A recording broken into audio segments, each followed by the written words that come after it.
Ambil tamis ano ayun. Hi guys, good morning! Bagay ko rin mata and then mag-breakfast na ta. Si Padong nasa din siya sa brunch. So, mo na itong breakfast karon.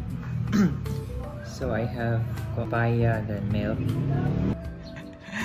So, ano, kamugay na mo guys. Dagan kayo siya. Nasa din kapayas. Nasa din kamote.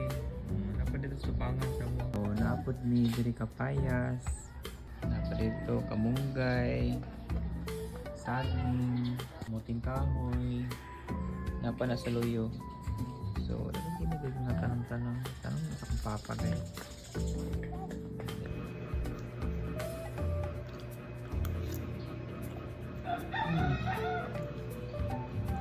Miss kayo.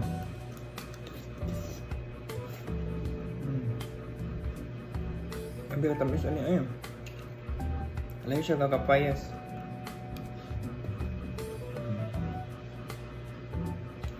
Lami. Tamis dyan siya. Ngapon na nina-harvest akong papa.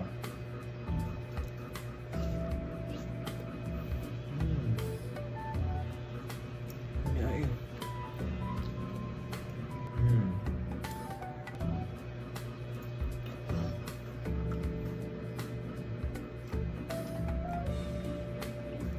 Tamis kay siya nga kapayas lahira siya sa uban.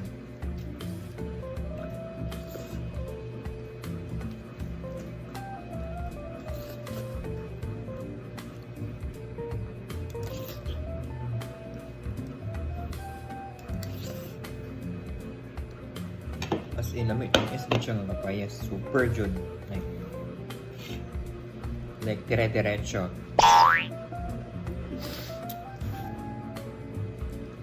So first is kwaon kini mo na liso guys, di na mapilog kaon ha kay di na siya makaon guys. Na.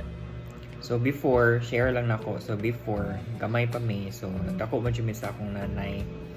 So naasad mi kapayasan, so every time mukaon may kapayas kaning hinog, ugasan din na namo diri ugasan kay magahanad na mi pa kay kani diri tagok mo gud ni siya. So kung ibutang sa imong kamot kay mukatol siya ba, but recently lang nako nahibawan na dili gid siya kailangan hugasan or depende na gid nimo.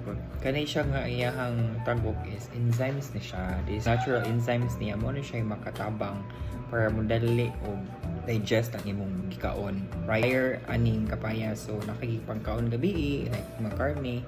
So if mukaon ka kapayas tapos dili nimo siya hugasan, dali ra to siya ma-digest.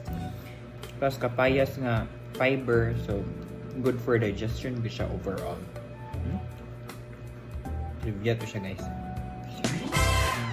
Nakaron, every time mukaon ko kapayas, dili na ni siya hugasan. Ano ko na siya hugasan o basta kaon siya liso kay right sad kauno ni maong liso nga di man siya nakakaon ng liso.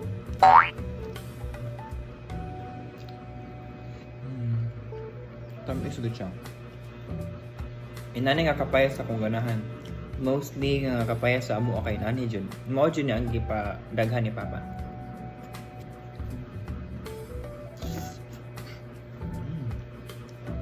Ang kapayas sa syudad kay dili man ni nani lahi gid ang nawong.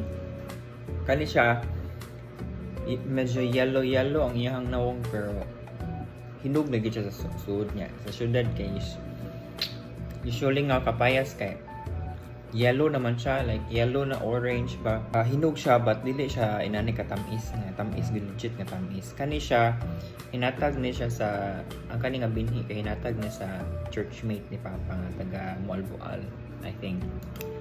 Nadaghan ko kay mga tanom saging nga katong violet, katong dagko nga violet nga nga mga klase ba, mga exotic.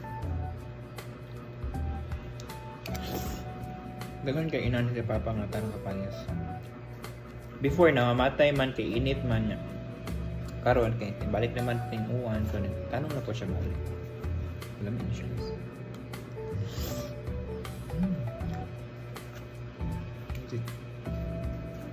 Dili na siya kailangan butang sugar or anything. Nalagyan mo. Okay na mo ko yung mayo. So, akong akong milk, wala gid siya sugar, guys. Wala na sugar. Like, wala na ko'y coke, di na ko gana mag-coke. Wala na ko gana minum. Wala na usod ko lang itaw ko. So, like, wala na sugar. Less mga sugar, magaling ka na. Kuan na mga candy, chocolate kamay na mga candy ba? Dili na juga itong mga bar, kanina na siya. So, hurot na siya, guys. That's it for today. Thanks for watching. See you next one. Bye!